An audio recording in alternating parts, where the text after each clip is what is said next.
Saan ka man naroroon, mahal ko. Mananatili kang buhay sa aking puso.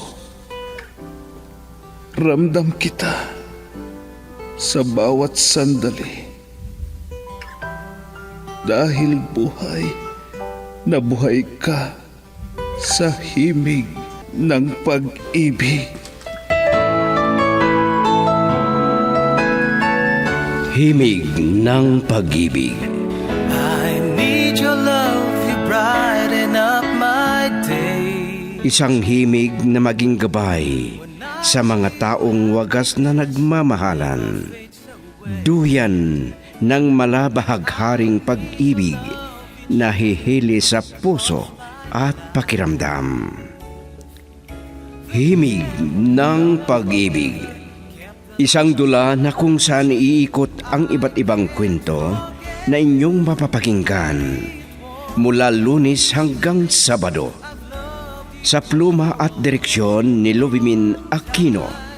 Dito sa Lovelet Artist and Talent Center Drama Productions, handog sa inyo ng #1 and most trusted radio network in the country, Bumbo Radio Philippines. Basta Radio. Bumbo.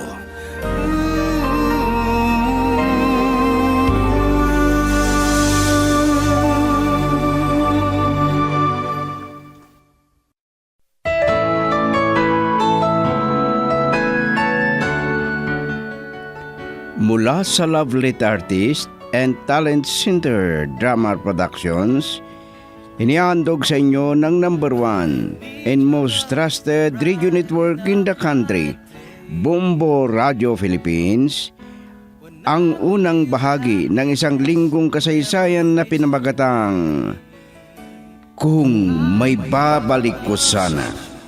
Dito sa ating dula, Himig ng Pag-ibig. We shared together, kept that love alive. I can't forget you.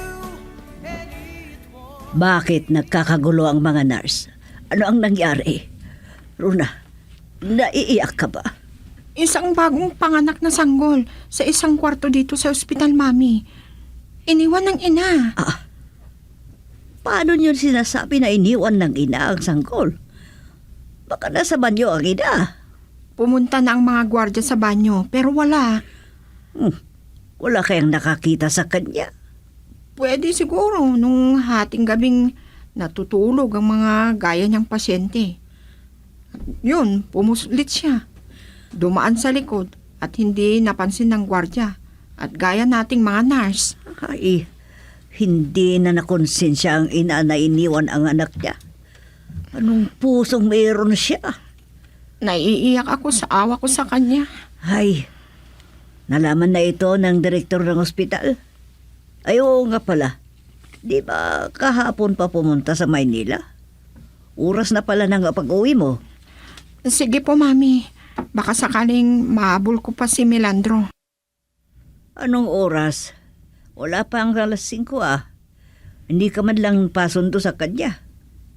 Lagi na lang maaga na pumupunta sa opisina. Kung minsan, hindi na kami nagkikita. Ano naman ang ganyang klase ng asawa? Paano naman kayo magkakaroon ng anak kapag ganyan? Wala na sigurong pag-asa, Mami. Mahigit na 5 taon nang nagsasama kami. At ilang taon na ba ako? Ay, may mga babae na kahit ang taon nila ay 40 na, ay nagbubuntis pa rin. Pero sa kalagayan naming mag-asawa, mahirap na, Mami. Ay, inaantok na ako. Kakausapin ko si Melandro na ampunin na lang namin ang sanggol.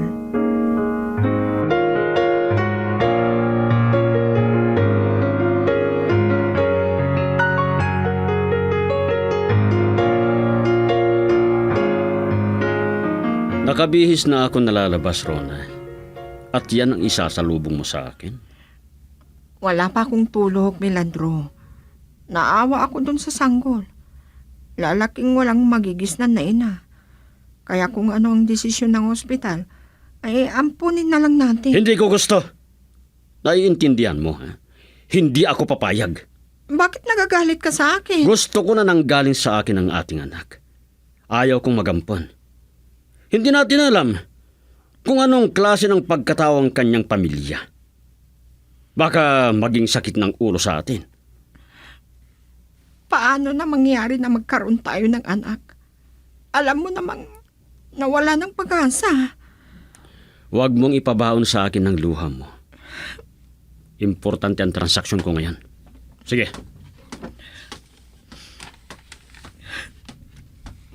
Yan lang ang importante sa'yo, Melandro. Pero ang nararamdaman ko, Diyos ko, alam ninyo kung ano ang nilalaman ng puso at isipan ko. Patawarin sana ninyo ako.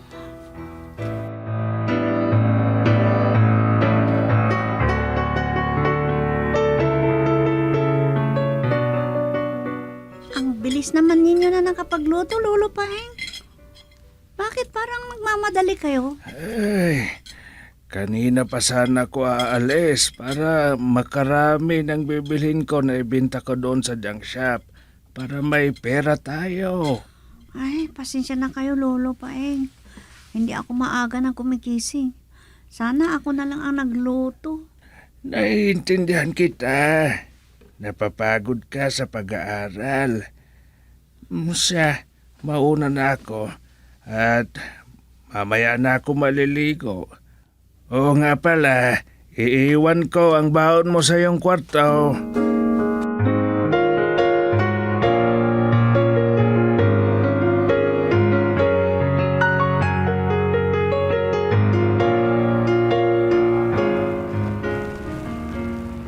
Kahit anong mangyari, hindi ako papayag na mag-ampun kami ni Ron.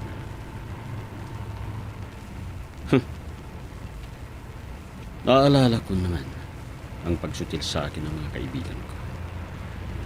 Ang yaman-yaman ko na negosyante. Napakaganda ni Ron nung nagkakilala kami. Pero hindi ko matanggap na ako ang may diferensya. May tatawid!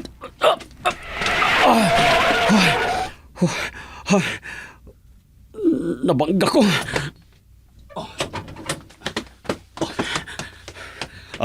Itay, dalhin ko kayo sa ospital. Walang anuman ito, sir. Hindi naman ako napano. Sigurado kayo?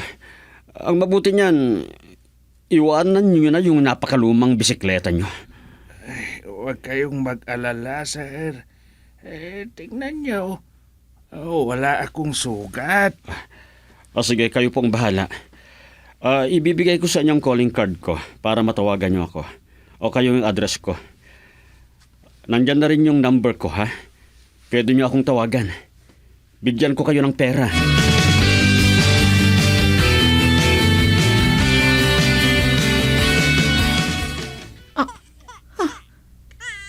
Iyak yun ng sanggol. Pero wala akong makita ng sanggol. Hindi! Hindi! Hindi! Nananaginip na naman ako ng sanggol na umiiyak. Girl, I need you. I need your love.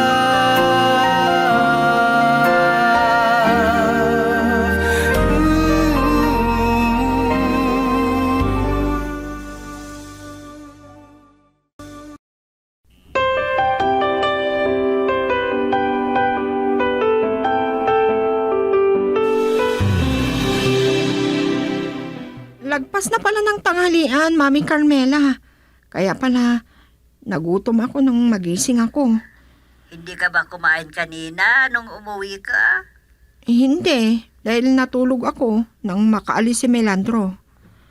Kumusta na yung tungkol sa sanggol na iniwan ng ina niya sa ospital? Nalaman ng direktor ng ospital ang nangyari kanina umaga. At Ibibigay ang pangangalaga sa isang ahensya ng gobyerno kung hindi mahanap ang nanay. Ipapaampon sa mga interesado mag-ampon. Oh, bakit ang lalim ng buntong hininga mo, Rona? Alam ninyo, nasabi ko kay Melandro na gusto kong ampunin ang sanggol na yon. Pero nagalit. Ayaw niyang mag-ampon. Mas gusto niya yung tunay niyang anak. May katwiran naman ang asawa mo. Pero sa edad kong ito, ay hindi na ako mabubuntis pa. At 5 taon na kaming nagsasama. Sino kaya ang may diferensya sa inyo? Ano kaya kung subukan ninyong magpakonsulta sa doktor? Hindi pa namin nasubukang magpakonsulta. Natatakot ako. Baka magalit ang asawa ko. Wala namang masama dyan kung idaan sa mabuting usapan. Pwede ba na magkita tayo? Paglabas ninyo dyan sa ospital, may alam akong magandang restaurant na pupuntahan natin. Ang mabuti pa, sa bahay ka na lang pumunta. Pero magpasama ka sa asawa mo. Mas mabuti kung kasama mo siya. Baka gabihin siyang umuwi, Mami. Pero subukan kong tawagan. Hindi bale, at day off ko mamayang gabi.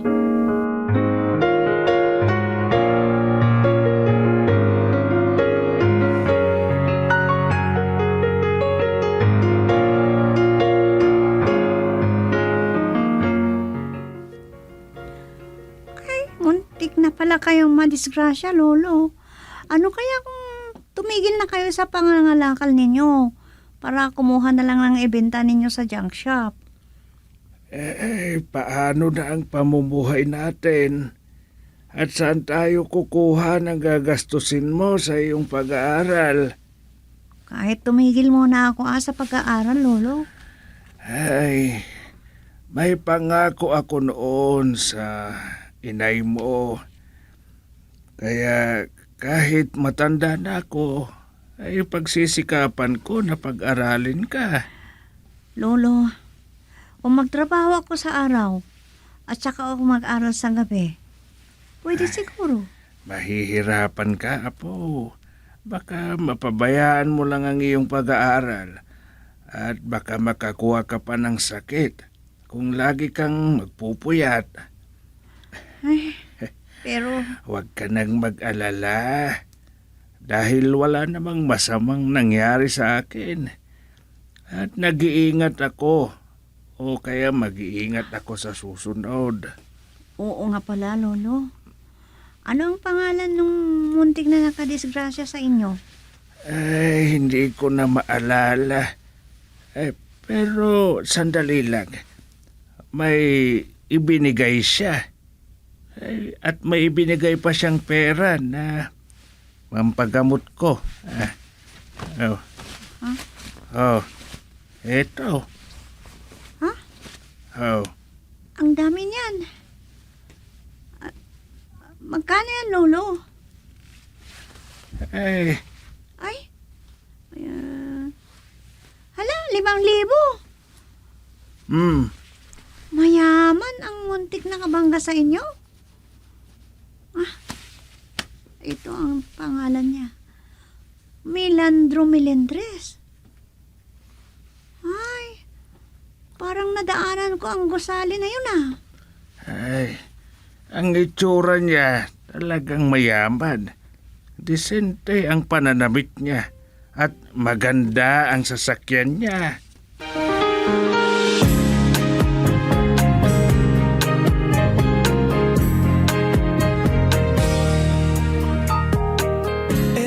Nakakagutom ang amoy ng niluluto ninyong ulam, Mami. Ang galing ninyong magluto. Ngayon lang uli ako makapagluto, Rona. Madalas akong kumakain sa fast food sa mall pag galing ko sa ospital. Kahit ako, ang tagal nang sinasabi ni Melandro na umalis na ako bilang nurse doon sa ospital. Totoo naman yan. Mayaman na negosyante ang asawa mo. Hindi na kailangang magtrabaho ka. Ano naman ang silbi nang nagtapos ako ng nurse, Mami? Ang totoo, Ang gusto ni Daddy noon ay pagka-doktor ang pangarap niya para sa akin. Pero nagkasala ako sa kanya. Ganyan. Oh, ano naman ang kasalanan mo sa daddy mo? Kung pwede, ay ayaw ko nang maalala pa yan. Dahil parang yun ang dahilan ng kamatayan ni Mami.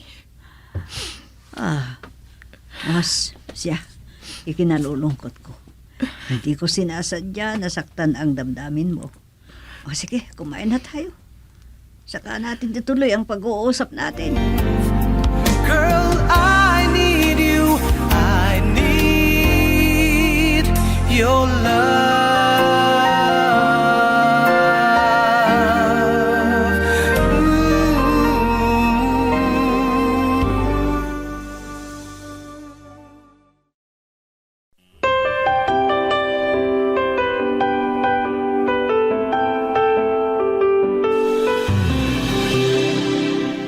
Ayaw ko sanang iuwi, pero ipinilit ni Mami Carmela na kunin ko yung sobra namin.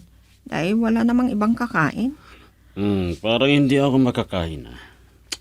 Busog ako sa pulutan namin. Nakainom ka? May sasabihin sana ako sa iyo, Melandro. Ano yan? Hindi naman ako lasing. Kung tungkol sa sanggol na iniwan ng ina niya doon sa ospital, huwag na nating pag-usapan yan, pwede ba? Hindi yan. Matagal ko nang gustong sabihin sa iyo ito. Ano kaya kung subukan nating magpakonsulta sa doktor? Hindi ako baog. Naiintindihan mo? Huwag ka sanang magalit. Pakiusap. Baka ikaw ang may diferensya ron, ha? Maganda ka, pero wala kang silbi. Kung anong masasabi mo, payagan mo ako na buntisin ang ibang babae, ha? Ha? Ano?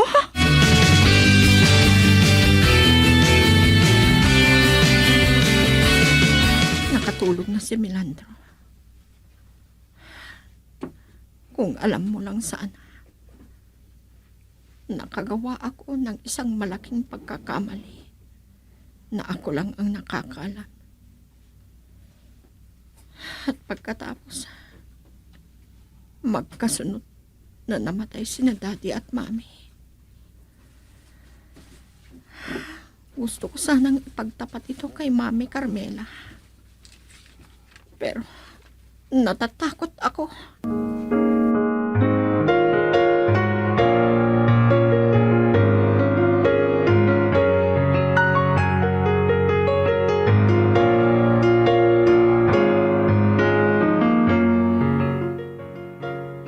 Mamayang gabi pa ang duty ko sa ospital, Melandro. Baka gusto mo kong samahang mamasyal. Hindi ko maharap. Marami pa akong dapat asikasuhin doon sa opisina. Sayang naman ang pagkakataon. Madalang tayong magkita dito sa bahay. Kasalanan mo. Kung pumayag ka na umalis na sana sa ospital, para ibuhos mo ang panahon mo sa tungkulin mo bilang asawa, di maganda sana? Ayaw kong maging malungkot si Daddy. Nasa kabilang buhay na. Ano pang magagawa mo? Importante ang pagiging nurse ko. Katumbas yan ng buhay ko. Ito ang pinangarap ko. Walang silbi na nagtapos ako ng nurse kung hindi ko rin gagamitin. Ikaw ang bahala. Pero kasalanan mo kung bakit hindi tayo nagkaroon ng anak. Hindi ako naiintindihan ng asawa ko. Muntik na kung hindi nakapagtapos. Kung bakit hindi ko makalimutan. Ilang taon nang nakalipas.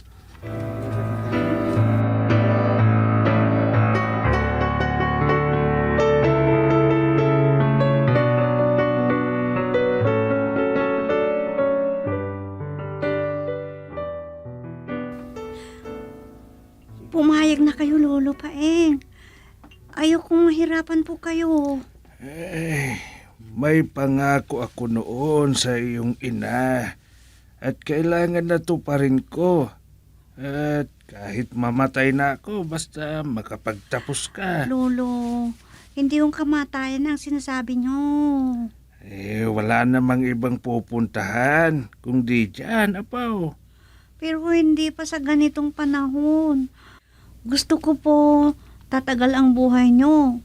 Pag nakapagtapos ako ng pag-aaral at makapasok ako ng trabaho, giginhawa rin ang buhay natin. Magandang pangarap yan, apaw. Ang totoo, hinihiling ko sa Diyos na sana ay bigyan pa ako ng matagal na buhay at masaksihan ko pa ang pagtupad ng mga pangarap mo. Ang pagbuo ng masayang pamilya, apaw. Kaya nga, gusto ko sana ay tumigil na kayo sa pamumulot at bumili na lang tayo ng bagay na ipagbili sa junk shop. Baka mas mabilis akong tatanda kung wala akong ginagawa, apaw. Payagan ninyo ako na maghanap ng trabaho. Kahit sa hapon lang ako papasok sa paaralan. Mahihirapan ka, apo. Ano na itong hirap ng pamumuhay natin.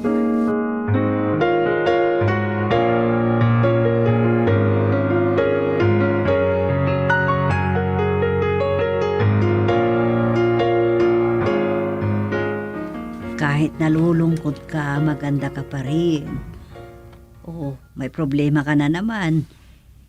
Hindi sana kayong kasama ko na mamamasyal, Mami. Pero ayaw magsakripisyo si Melandro para sa akin. Ikaw na sana ang bahala, umintindi sa asawa mo. Alam mo naman ang buhay ng negosyante. Inulit na naman niyang sinabi niya na aalis na ako bilang nurse sa ospital. Alam mo kung ano ang sagot ko dyan para sa inyong kabutihan na mag-asawa. Kaya isipin mo mabuti. Mami, Sa buhay ng mag-asawa, kailangan na may magsakripisyo. kung may anak sana kami, ay nakahanda akong magsakripisyo. Pipiliin kong aalagaan ang anak ko. Sige, huwag na nating pag-usapan yan. At matagal na naman na makapasyal tayo ng ganito.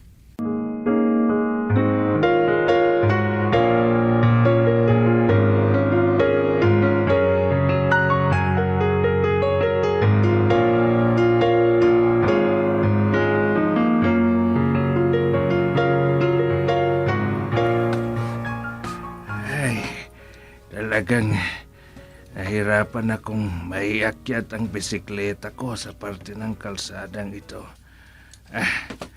Bababa muna ako sa bisikleta ko at itutulak kong paakyat. Iba na ang buhay ng matanda. Kung minsan ay nararamdaman ko na hindi na ako ganun kalakas. Pero kailangan na magtiis ako para sa kinabukasan ni Anghela. Alala ko na naman ang payo niya na tulungan niya ako. Hindi sana siya madadamay na nahihirapan kung... naalala ko ang nakatago na sulat ng yumao na si Laura. At ibinilin na kunin ko ang nakatagong sulat sa unan niya.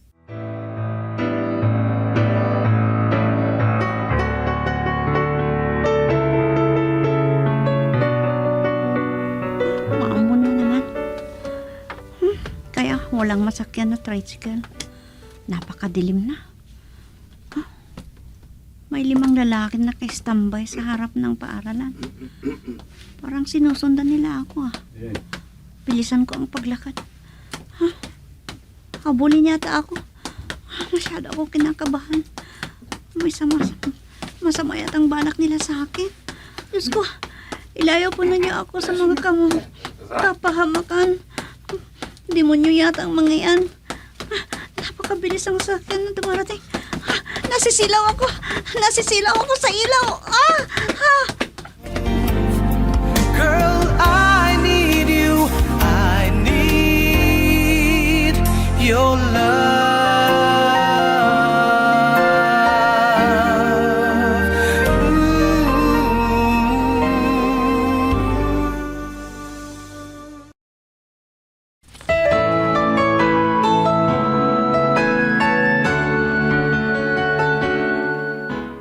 Ano pa ang mga susunod na mangyayari? Mga giliw naming tagapakinig, pakinggan bukas ang karugtong ng isang linggong kasaysayan na pinabagatang Kung Maibabalik Ko Lang. Dito sa ating dula, Himig ng Pag-ibig. Isinulat ni Delphine Dumayas at sa direksyon Lubimin Aquino Sr. Produksyon Supervision Glete Astudillo Aquino. Mula sa Lovelet Artist and Talent Center Drama Productions, inihandog sa inyo ng number 1 and most trusted radio network in the country, Bumbo Radio Philippines. Basta Radio Bumbo. And take your place deep within, forever in my heart.